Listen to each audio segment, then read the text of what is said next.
Good morning. Weekly trend സെറ്റേഴ്സിലേക്ക് സ്വാഗതം. American ഓഹരി വിപണിയിൽ നിലനിൽക്കുന്ന AI അനിശ്ചിതാവസ്ഥയും ബീഹാർ തെരഞ്ഞെടുപ്പ് ഫലത്തെക്കുറിച്ചുള്ള ആശങ്കയും നിറഞ്ഞു നിന്ന ആഴ്ചയുടെ അവസാന ദിനം ഒരു ബൗൺസ് ബാക്ക് ആണ് മാർക്കറ്റിൽ ഉണ്ടായത്. എക്സിറ്റ് പോൾ ഫലങ്ങളെയും മറികടന്ന് ബീഹാറിൽ NDA വൻ ഭൂരിപക്ഷത്തോടെ അധികാരത്തിലേക്ക് എത്തിയതിൻ്റെ റിഫ്ലക്ഷൻസ് വിപണിയിലുമുണ്ടായി. വെള്ളിയാഴ്ച നിഫ്റ്റി അവസാന മണിക്കൂറിൽ 25,900 എന്ന ലെവലും മറികടന്ന് കുതിച്ചു. പ്രതിവാര പ്രകടനം നോക്കുമ്പോൾ 1.64% നേട്ടം നിഫ്റ്റി 50 രേഖപ്പെടുത്തിയപ്പോൾ ബാങ്ക് നിഫ്റ്റി 1.1% നേട്ടവും നൽകി. AI ബബിൾ കൺസേൺസ് ഉടലെടുത്ത ആഴ്ചയിൽ IT സൂചികളിൽ അവസാന ദിനങ്ങളിൽ സെൽ ഓഫ് വന്നെങ്കിലും വീക്കിലി പെർഫോമൻസിൽ ഏറ്റവും അധികം നേട്ടം തന്ന മേഖല IT തന്നെയായിരുന്നു. മുന്നേറ്റം 3.37%. തൊട്ടു പിന്നാലെ ഫാർമ 2.94% മുന്നേറി. 1.72% ഓട്ടോ മേഖലയുടെ മുന്നേറ്റം. 1.5% കൂടുതൽ ഓയിൽ ആൻഡ് ഗ്യാസ് സൂചികയും നേട്ടം റിപ്പോർട്ട് ചെയ്തിട്ടുണ്ട്. 0.5% കൂടുതൽ ഇടിഞ്ഞ മീഡിയ, റിയൽറ്റി മേഖലകളാണ് സമ്മർദ്ദം നേരിട്ടത്. ഷട്ട്ഡൗൺ അവസാനിച്ചു എന്ന പോസിറ്റീവായ വാർത്തയാണ് ഈ വാരം വിപണിയിലേക്ക് വന്ന ഏറ്റവും പ്രധാനപ്പെട്ട വാർത്ത. എന്നാൽ US വിപണി നോക്കുകയാണെങ്കിൽ 13-ാം തീയതി വലിയ സെൽ ഓഫ് ആണ് നേരിട്ടത്. AI over valuation, AI bubble കൺസേൺസും US വിപണിയെ മങ്ങലേൽപ്പിച്ചത്. പ്രതിവാരാടിസ്ഥാനത്തിൽ നോക്കുമ്പോൾ സമ്മിശ്ര പ്രതികരണമാണ് US വിപണിയിൽ കാണാൻ സാധിച്ചത്. നാസ്ഡാക്ക് സൂചിക 0.21% ഇടിവ് രേഖപ്പെടുത്തിയപ്പോൾ ഡൗ ജോൺസ് സൂചിക 0.34% നേട്ടവും രേഖപ്പെടുത്തി. S&P 500 സൂചിക 0.08% നേട്ടവുമാണ് രേഖപ്പെടുത്തിയത്. ഡാറ്റകൾ പരിശോധിക്കുകയാണെങ്കിൽ നവംബർ 18 എത്തുന്ന US-ന്റെ ഇൻഡസ്ട്രിയൽ പ്രൊഡക്ഷൻ ഡാറ്റകളോടായിരിക്കും വിപണി ആദ്യം പ്രതികരിക്കുന്നത്. ഒക്ടോബർ മാസത്തെ അമേരിക്കയിലെ നിർമ്മാണ മേഖലയിലെ പ്രകടനം നിക്ഷേപകർക്ക് അനലൈസ് ചെയ്യാൻ ഈ ഡാറ്റ സഹായിക്കും. തുടർന്ന് നവംബർ 19 വരുന്ന building permits data real estate മേഖലയുടെ ട്രെൻഡും നിക്ഷേപകർക്ക് മനസ്സിലാക്കാൻ സഹായിക്കും. കൂടാതെ അന്ന് തന്നെ ക്രൂഡ് ഓയിൽ ഇൻവെന്ററി കണക്കുകളും ലഭ്യമാവുന്നതായിരിക്കും. അനുമാനങ്ങളെക്കാൾ കൂടുതലായാണ് ഇത് റിപ്പോർട്ട് ചെയ്യുന്നതെങ്കിൽ അത് എക്കോണമിയിൽ ഒരു സ്ലോ ഡൗൺ ഉണ്ടാക്കും എന്ന സൂചനയാണ് നൽകുന്നത്. കൂടാതെ റിയൽ എസ്റ്റേറ്റ് മേഖലയെ സ്വാധീനിക്കുന്ന എക്സിസ്റ്റിംഗ് ഹോം സെയിൽസ് കണക്കുകളും വിപണിയിലേക്ക് നവംബർ 20-എത്തും. ഹൗസിംഗ് പെർമിറ്റ്സ് കണക്കുകളും എക്സിസ്റ്റിംഗ് ഹോം സെയിൽസ് ഡാറ്റയും അമേരിക്കൻ റിയൽ എസ്റ്റേറ്റ് മേഖലയുടെ മുഴുവൻ ചിത്രം നൽകുന്നതായിരിക്കും. കൂടാതെ നവംബർ 21 വരുന്ന മാനുഫാക്ചറിംഗ് PMI കണക്കുകൾ നിർമ്മാണ മേഖലയുടെ പ്രകടനം ഏത് വിധത്തിലാണെന്നുള്ള സൂചന നൽകുന്നതായിരിക്കും. അന്ന് തന്നെ അമേരിക്കയുടെ services PMI, S&P global composite PMI കണക്കുകളും അറിയാൻ സാധിക്കും. ഇതോടെ സേവന മേഖലയുടെയും നിർമ്മാണ മേഖലയുടെയും പ്രകടനം കൂടുതൽ മനസ്സിലാക്കാൻ സാധിക്കും. ഇത് രാജ്യത്തിൻ്റെ എക്കോണമിയുടെ ഒരു ചിത്രവും നൽകുന്നതായിരിക്കും. പോയ വാരം നേട്ടമാണ് യൂറോപ്യൻ വിപണിയിൽ കാണാൻ സാധിച്ചത്. FTSE 100 0.16% നേട്ടവും ഡാക്സ് 1.3% നേട്ടവും നൽകിയപ്പോൾ CAC 40 2.7% കുതിപ്പാണ് രേഖപ്പെടുത്തിയത്. അടുത്ത വാരത്തിലേക്ക് വരുമ്പോൾ നവംബർ 19 വരുന്ന യൂറോസോണിന്റെ കോർ CPI കണക്കുകളോടായിരിക്കും ആദ്യം നിക്ഷേപ ശ്രദ്ധ ആകർഷിക്കുന്നത്. കോർ CPIയിലും CPI കണക്കിലും കഴിഞ്ഞ തവണത്തെ കണക്ക് മാറ്റമില്ലാതെ തന്നെ തുടരുമെന്നാണ് ഇത്തവണത്തെ പ്രതീക്ഷ. തുടർന്ന് നവംബർ 20 ജർമ്മനിയുടെ PPI കണക്കുകളും പബ്ലിഷ് ചെയ്യും. നവംബർ 21 ഫ്രാൻസ്, ജർമ്മനി, യൂറോസോൺ എന്നിവരുടെ മാനുഫാക്ചറിംഗ് PMI, സർവീസസ് PMI ഡാറ്റകളും ഒപ്പം യൂറോസോണിന്റെ S&P ഗ്ലോബൽ കോമ്പോസിറ്റ് ഡാറ്റകളും നിക്ഷേപ ശ്രദ്ധ ആകർഷിക്കുന്നതായിരിക്കും. ഏഷ്യൻ വിപണിയിലേക്ക് വരികയാണെങ്കിൽ നവംബർ 16 വരുന്ന ജപ്പാന്റെ 3-ാം പാദ GDP കണക്കുകളോടായിരിക്കും വിപണി ആദ്യം പ്രതികരിക്കുന്നത്. GDP കണക്കുകളിൽ പ്രതീക്ഷയെ മറികടന്നുള്ള പ്രകടനം കാഴ്ചവെക്കാൻ സാധിച്ചാൽ ഇത് വിപണിക്ക് വലിയ തോതിൽ ശക്തി പകരും. കൂടാതെ അന്ന് തന്നെയാണ് ജപ്പാന്റെ ഇൻഡസ്ട്രിയൽ പ്രൊഡക്ഷൻ കണക്കുകളും പുറത്തു വരുന്നത്. ഇത് രണ്ടും കൂടി ആകുമ്പോൾ ജപ്പാന്റെ സാമ്പത്തിക പ്രവർത്തനങ്ങളുടെ കൂടുതൽ വാർത്തകളാണ് നമുക്ക് ലഭ്യമാവുന്നത്. കൂടാതെ നവംബർ 20 വരുന്ന ജപ്പാന്റെ national CPI, national core CPI കണക്കുകളും രാജ്യത്തെ ചില്ലറ പണപ്പെരുപ്പം ഏത് രീതിയിലാണെന്ന് മനസ്സിലാക്കാൻ നമ്മളെ സഹായിക്കുന്നതായിരിക്കും. കൂടാതെ അന്ന് തന്നെ വരുന്ന സർവീസസ് PMI കണക്കുകൾ രാജ്യത്തിൻ്റെ സേവന മേഖലയെ പറ്റിയുള്ള ചിത്രവും നിക്ഷേപകർക്ക് നൽകും. പോയ വാരം ഒരു മിക്സഡ് പെർഫോമൻസ് ആണ് കമ്മോഡിറ്റി മാർക്കറ്റിൽ നമുക്ക് കാണാൻ സാധിച്ചത്. 0.57% നേട്ടത്തോടെ 63.82 എന്ന ലെവലിലാണ് ബ്രെന്റ് ക്രൂഡ് വ്യാപാരം അവസാനിപ്പിച്ചത്. 2026 ആകുമ്പോഴേക്കും ആഗോള എണ്ണ ഉൽപ്പാദനം ആവശ്യങ്ങൾക്കനുസരിച്ച് ഉയരുമെന്ന് ഒപെക് സൂചിപ്പിച്ചിരുന്നു. കൂടാതെ ഇതേ കാലയളവിൽ ആഗോള oil demand growth forecast 2025 1.3 billion BPDയും അടുത്ത വർഷം 1.4 മില്യൺ BPDയുമായി ഉയരുമെന്നാണ് ഒപെക് വിശ്വസിക്കുന്നത്. ഇവിടെ 62.13 ആദ്യ സപ്പോർട്ടും തുടർന്ന് 60.8 രണ്ടാമത്തെ സപ്പോർട്ടായും $65.1 ആദ്യ റെസിസ്റ്റൻസായും 66.5 എന്നുള്ളത് രണ്ടാമത്തെ ഒരു റെസിസ്റ്റൻസായി പരിഗണിക്കാമെന്നാണ് വിദഗ്ധർ പറഞ്ഞു വെക്കുന്നത്. WT ക്രൂഡിൽ 0.17% ഫ്ലാറ്റ് നേട്ടത്തോടെ 59.59 എന്ന ലെവലിലാണ് വീക്കിലി ബേസിസിൽ ക്ലോസ് ചെയ്തത്. മോഡറേറ്റ് ടു വീക്ക് ആയ ഡിമാൻഡ് സിഗ്നലുകളും ഒപ്പം അൺഎക്സ്പെക്റ്റഡ് ആയ US ഇൻവെന്ററിയിലെ വർധനവും മാർക്കറ്റിലെ ബിയറിഷ് ബയാസും റീഇൻഫോഴ്സ് ചെയ്യുന്നുവെന്നാണ് എക്സ്പെർട്സ് പറയുന്നത്. ടെക്നിക്കലി 58.75 എന്ന ലെവലും 57.2 എന്ന ലെവലും സപ്പോർട്ടായി പരിഗണിക്കാവുന്നതാണ്. 60.8 ആദ്യ റെസിസ്റ്റൻസായും 62 അടുത്തൊരു റെസിസ്റ്റൻസായി പരിഗണിക്കാമെന്നും എക്സ്പെർട്സ് പറഞ്ഞു വെക്കുന്നു. ഗോൾഡിലേക്ക് വരുമ്പോൾ വീക്കിലി ബേസിസിൽ 2% നേട്ടത്തിൽ $4082.15 ക്ലോസ് ചെയ്തുവെങ്കിലും ഉയർന്നു വരുന്ന ബോണ്ട് ഈൽഡും ഒപ്പം ബ്രോഡർ മാർക്കറ്റ് സെൽ ഓഫും ഗോൾഡിൽ ജനറൽ ഔട്ട്ലുക്ക് വീക്കാണെന്നാണ് എക്സ്പെർട്ട് വിശ്വസിക്കുന്നത്. US ഡോളർ ശക്തി പ്രാപിച്ചതും സ്വർണത്തിൽ സമ്മർദ്ദം ചെലുത്തിയെന്നും അവർ സൂചിപ്പിക്കുന്നുണ്ട്.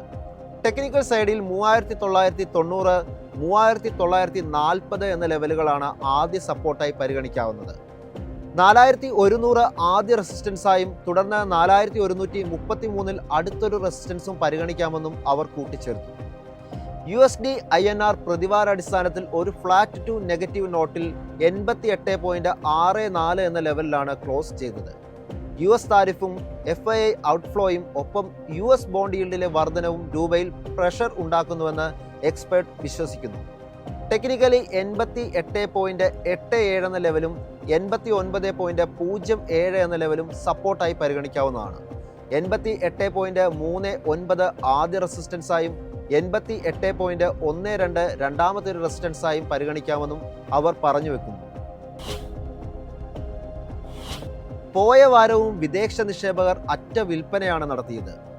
FIകൾ 12,020 കോടിയുടെ സെല്ലിംഗ് നടത്തിയപ്പോൾ സമാന കാലയളവിൽ DIകൾ 24,674.19 കോടിയുടെ നിക്ഷേപവും നടത്തിയിട്ടുണ്ട്. മാക്രോ തലത്തിൽ പോയ വാരം ഇൻഫ്ലേഷൻ കണക്കുകൾ തന്നെയായിരുന്നു പ്രധാനമായി വന്നത്. ഒക്ടോബറിൽ റീറ്റെയിൽ ഇൻഫ്ലേഷൻ 10 വർഷത്തെ ഏറ്റവും താഴ്ന്ന നിരക്കായ 0.25% കുറഞ്ഞു.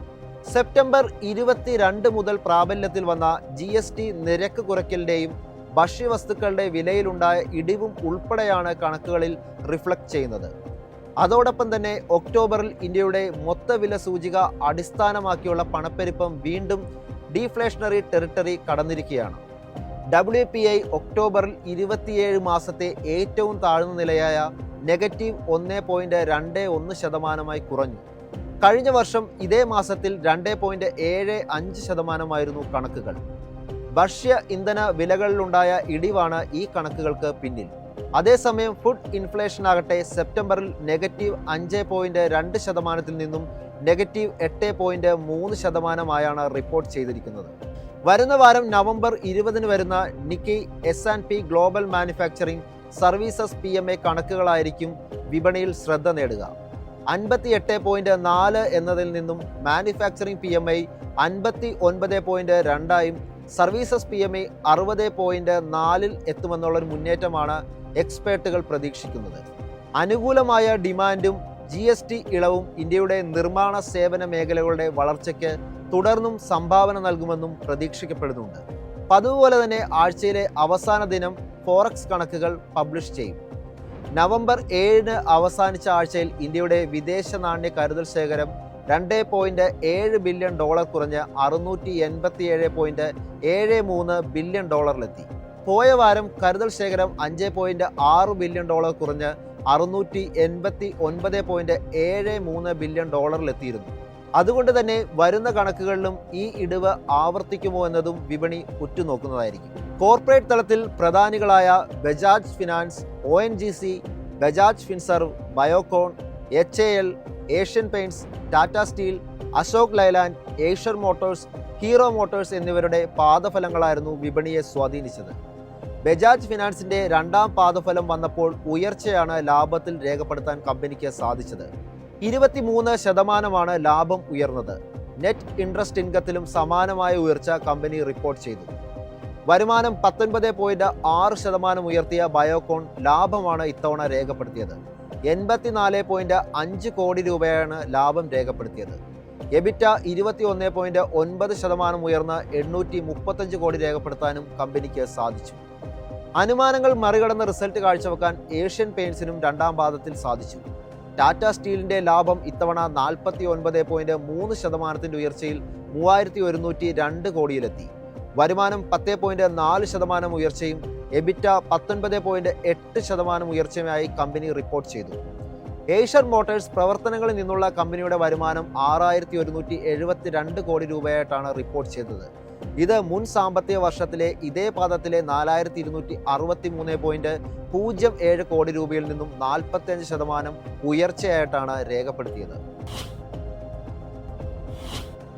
IPO മാർക്കറ്റിലേക്ക് വന്നാൽ നവംബർ 20 ഫുജിയാമ പവർ സിസ്റ്റംസ് ഓഹരികൾ ലിസ്റ്റ് ചെയ്യും.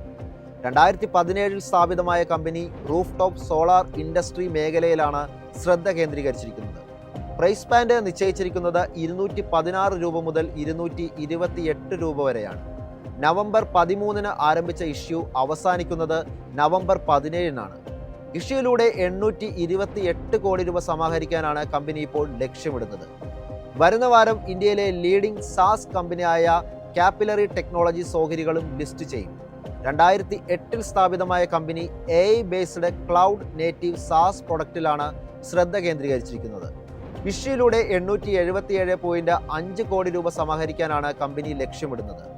നവംബർ 14 ഓപ്പണായ സബ്സ്ക്രിപ്ഷൻ അവസാനിക്കുന്നത് നവംബർ 18 പ്രൈസ് ബാൻഡ് നിശ്ചയിച്ചിരിക്കുന്നത് 549 രൂപ മുതൽ 577 രൂപ വരെയാണ്. നവംബർ 21 ഓഹരികൾ ലിസ്റ്റ് ചെയ്യുന്നത്. അടുത്ത ആഴ്ച സബ്സ്ക്രിപ്ഷനുമായി എത്തുന്ന മറ്റൊരു കമ്പനി എക്സൽ സോഫ്റ്റ് ടെക്നോളജീസ് ആണ്. 2000 സ്ഥാപിതമായ കമ്പനി എഡ്യൂക്കേഷനെയും ലേണിംഗ് ആൻഡ് അസസ്മെന്റിനെയും ആസ്പദമാക്കി പ്രവർത്തിക്കുന്ന ഒരു സോഫ്റ്റ്വെയർ സൊല്യൂഷൻ സ്ഥാപനമാണ്. ഇഷ്യൂയിലൂടെ 500 കോടി രൂപയാണ് കമ്പനി സമാഹരിക്കാൻ ഇപ്പോൾ ലക്ഷ്യമിടുന്നത്. നവംബർ 19 ഓപ്പൺ ആവുന്ന സബ്സ്ക്രിപ്ഷൻ അവസാനിക്കുന്നത് നവംബർ 21 നവംബർ 26 ഓഹരികൾ ലിസ്റ്റ് ചെയ്യുന്നത്. ബുള്ളിഷ് ആയ നിക്ഷേപകരെ സർപ്രൈസ് ചെയ്തുകൊണ്ടുള്ള ക്ലോസിംഗ് ആണ് ഇന്ത്യൻ മാർക്കറ്റ് വെള്ളിയാഴ്ച കാഴ്ചവെച്ചത്. ത്രൂ ഔട്ട് ദ ഡേ ഒരു നെഗറ്റീവ് ബയാസ് ഉണ്ടായിട്ടും അവസാന നിമിഷങ്ങളിൽ ഡേ ലോയിൽ നിന്നും 180 പോയിന്റ് റിക്കവർ ചെയ്തുകൊണ്ട് 0.12% നേട്ടത്തോടെയാണ് നിഫ്റ്റി ക്ലോസ് ചെയ്തത്. ബീഹാർ തെരഞ്ഞെടുപ്പ് ഫലങ്ങളിൽ NDA നേടിയ വൻ വിജയത്തെ തുടർന്ന് പിന്നീടുള്ള വ്യാപാരത്തിൽ റീഗെയിൻ ചെയ്ത് 25,900 മുകളിൽ ക്ലോസ് ചെയ്യാനും നിഫ്റ്റിക്ക് സാധിച്ചു. ഇൻഡെക്സ് കറന്റ് ലെവൽ സസ്റ്റെയിൻ ചെയ്യുകയാണെങ്കിൽ 26,000 മുതൽ ഒക്ടോബർ ഹൈ ആയ 26,100 പ്രധാന റെസിസ്റ്റൻസ് സോണായി എക്സ്പെക്ട് ചെയ്യാമെന്നാണ് വിദഗ്ധർ പറയുന്നത്. ഒപ്പം ഓവറോൾ ട്രെൻഡ് ബുൾസിന് അനുകൂലമാണെങ്കിലും പ്രധാന മൊമെന്റം ഇൻഡിക്കേറ്ററുകളായ RSI, MACD ഈ തിയറി സപ്പോർട്ട് ചെയ്യുമെന്നും അവർ പറഞ്ഞു വെക്കുന്നു. HDFC സെക്യൂരിറ്റീസിലെ സീനിയർ ടെക്നിക്കൽ അനലിസ്റ്റായ നാഗരാജ് ഷെട്ടിയുടെ അഭിപ്രായത്തിൽ നിഫ്റ്റി 25,740 എന്ന ലെവലിൽ ഒരു ഹയർ ലോ പാറ്റേൺ ഫോം ചെയ്തുകൊണ്ട് നിഫ്റ്റിയുടെ ഇൻഡെക്സിന്റെ അണ്ടർലൈൻ ട്രെൻഡ് വളരെ പോസിറ്റീവ് ആക്കുമെന്നാണ്. അതുകൊണ്ട് വരും സെക്ഷനിൽ ഇനിയും ഒരു അപ് ട്രെൻഡ് എക്സ്പെക്ട് ചെയ്യാമെന്നും അദ്ദേഹം പറഞ്ഞു വെക്കുന്നു. ഇവിടെ 26,100 എന്ന റെസിസ്റ്റൻസ് ബ്രേക്ക് ചെയ്താൽ നിഫ്റ്റി 26,200, 26,300 റേഞ്ചിലേക്ക് നീങ്ങിയേക്കാമെന്നും മറിച്ച് 25,750 ഒരു പ്രധാന സപ്പോർട്ട് ലെവലായി പരിഗണിക്കാമെന്നും അദ്ദേഹം പറഞ്ഞു വെക്കുന്നു. ബാങ്ക് നിഫ്റ്റി തുടർച്ചയായി 6 സെഷനിലും ഹയർ ലെവലിലാണ് ട്രേഡ് ചെയ്തത്. ഡെയിലി ബേസിസിൽ 0.23% നേട്ടത്തിൽ 58,517.5 എന്ന ലെവലിലാണ് ക്ലോസ് ചെയ്തത്. നിഫ്റ്റിക്ക് സമാനമായ bullish outlook bank Nifty maintain ചെയ്യുന്നുവെന്നാണ് വിദഗ്ധർ പറയുന്നത്.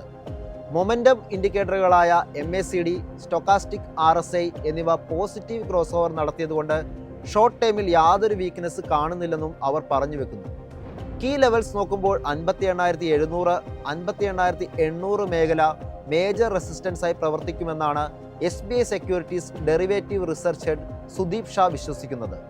ഡൗൺ സൈഡിൽ 57,800, 57,700 എന്ന റേഞ്ച് സ്ട്രോങ് സപ്പോർട്ടായി പരിഗണിക്കാമെന്നും അദ്ദേഹം സൂചിപ്പിച്ചു. ആഴ്ചയിലെ അവസാന ദിനം വലിയ പ്രതീക്ഷ നൽകിക്കൊണ്ട് ബെഞ്ച്മാർക്ക് ഇൻഡെക്സുകൾ നടത്തിയ മുന്നേറ്റം വരുന്ന വാരത്തിലും തുടരാനുള്ള സാധ്യതയാണ് അനലിസ്റ്റുകൾ പങ്കുവയ്ക്കുന്നത്. ടെക്നിക്കലി നിഫ്റ്റിയെ സംബന്ധിച്ചിടത്തോളം ഓൾ ടൈം ഹൈ ലെവൽ വീണ്ടും മറികടക്കുമോ എന്നത് നിക്ഷേപകർ ഉറ്റുനോക്കുന്നുണ്ട്. മാർക്കറ്റിന്റെ കൂടുതൽ അപ്ഡേറ്റ്സും എക്സ്പേർട്ട് ഒപ്പീനിയനൊക്കെയായി തിങ്കളാഴ്ച രാവിലെ 8:30 മാർക്കറ്റ് പ്ലസിൽ കാണാം. നന്ദി, നമസ്കാരം.